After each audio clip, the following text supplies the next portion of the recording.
For nearly 20 years, Bob Baffert has been the face of American thoroughbred racing, a trainer who took one fast horse after another to the Triple Crown races, winning many of them.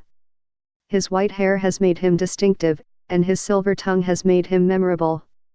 At ease in front of microphones, he has filled up reporters' notebooks on mornings at the track, where he famously shows up in the hour from 8 to 9, long after his rivals, who keep to a sun-up schedule.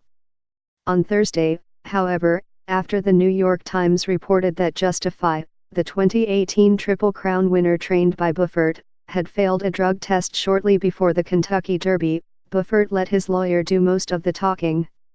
In a letter to the Times released on social media, Baffert's attorney, W. Craig Robertson III, said that Justify's positive test for the banned substance scopolamine had been the result of environmental contamination and commended the California Horse Racing Board's handling of the case. As reported by the Times, the board apparently did not follow its own procedures and ultimately closed the investigation without ever disclosing the positive test result to the public. Scopolamine can occur naturally in Jimson weed, which occasionally has been found in horse feed or bedding materials. However, Robertson offered no evidence of contamination, nor did California regulators when offered the opportunity to respond to the Times before the publication of the article. According to experts, the drug can act as a bronchodilator to clear airways and optimize heart rates, making horses more efficient. The quantity of the drug found in Justify suggested it was not the result of feed or bedding contamination and was intended to enhance performance, according to Dr. Rick Sams, who ran the drug lab for the Kentucky Horse Racing Commission from 2011 to 2018. In recent weeks, Baffert has declined multiple requests for an interview with the Times. The Hall of Fame trainer did so again Thursday, after the article was published. The CHRB did right by all parties, including the industry, Robertson said in the letter, adding, "Horse racing is a tremendous sport, and Mr. Baffert conducts himself with honesty, class, and character." The revelation of Justify's failed test comes as horse racing is under siege. The industry has been shrinking financially and losing its hold on general sports fans for decades. Industry leaders longed for an equine superstar that could transcend the sport during the decades when a series of supposed super horses came up short in their attempts to become the Triple Crown winner since affirmed in 1978.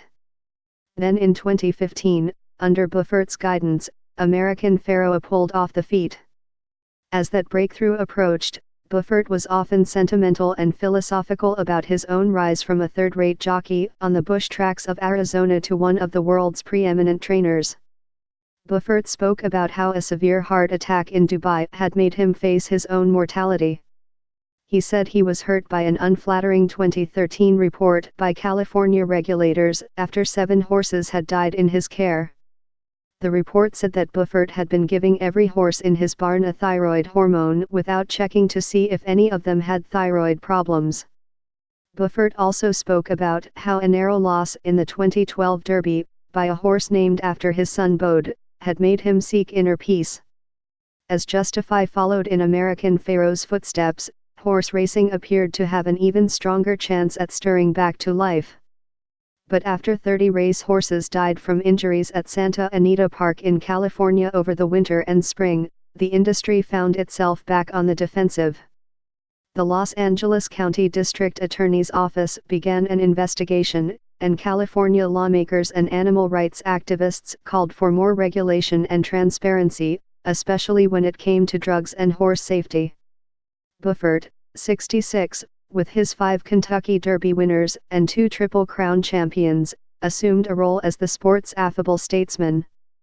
In May, in the wake of the Santa Anita deaths, he was the star attraction in support of the California horse racing industry, traveling to the state capitol in Sacramento to defend his sport before lawmakers. Baffert told them that the deaths had increased awareness among his colleagues.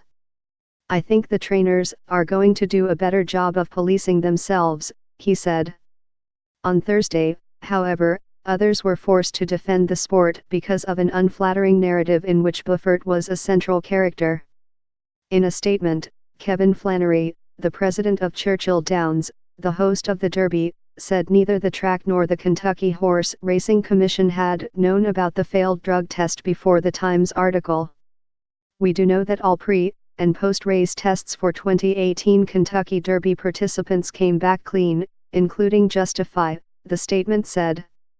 To qualify for the Kentucky Derby, Justify needed to finish first or second in the Santa Anita Derby in April 2018. He won, but a rule on the books at the time would have required that he be disqualified by a positive drug test, forfeiting both the prize money and entry into the Derby, the first Triple Crown race. Test results, emails, and internal memos in the Justify case show that California regulators did not notify Baffert for nearly 3 weeks that his Derby favorite had tested positive for scopolamine. The board then pursued an investigation to figure out if Justify might have unintentionally ingested the banned substance. 4 months later, and more than 2 months after Baffert and the horse's owners celebrated their Triple Crown victory in New York, the California board disposed of the inquiry altogether during a closed-door executive session. The board's chairman, Chuck Winner, has owned horses that Baffert trained. Winner said recently he had not recused himself from the inquiry into Justify and added that the racing board's general counsel had not advised him to do so. W. Elliott Walden, chief executive and racing manager of WinStar Farm, part of Justify's ownership group, told the industry publication Blood Horse that he knew about the positive test in April 2018. He said he had turned the issue over to his lawyers and then never heard from regulators. "It is a shame for Bob's reputation, Justify's reputation, and our reputation," Walden told the publication.